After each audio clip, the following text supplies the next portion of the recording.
But that's not all we're leaving our children. Remember all the talk about the biking and hiking trails?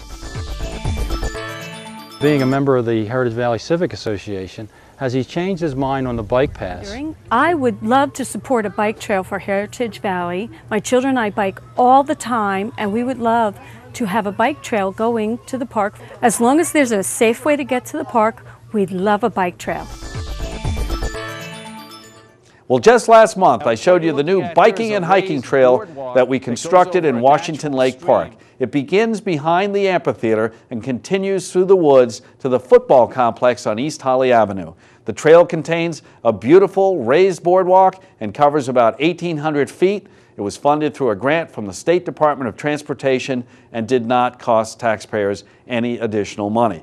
Our town's master plan envisions this as the main trunk of many smaller trails that will someday connect several parks in town. And let's not forget some of the other park improvements we've made through the years. Just last fall, we resurfaced all our tennis courts as well as the inline skating rink.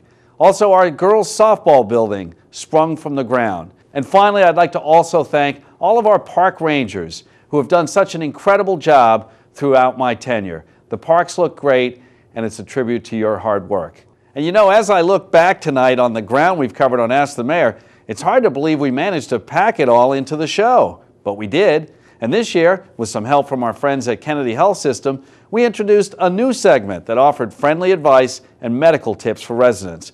And here's one final question for Ask the Doc.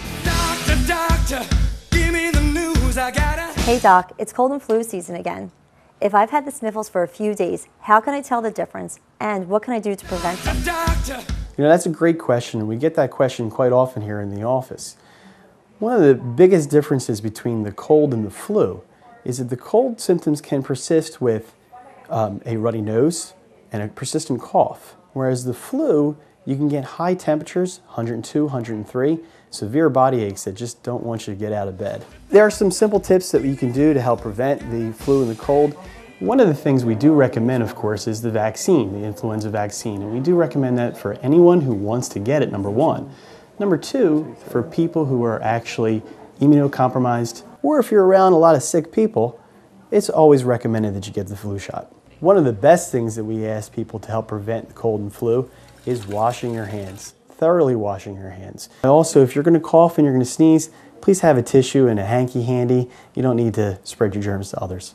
If your symptoms do persist 7 to 10 days, please don't hesitate to call your family doctor. I hope these tips have helped, and get well soon.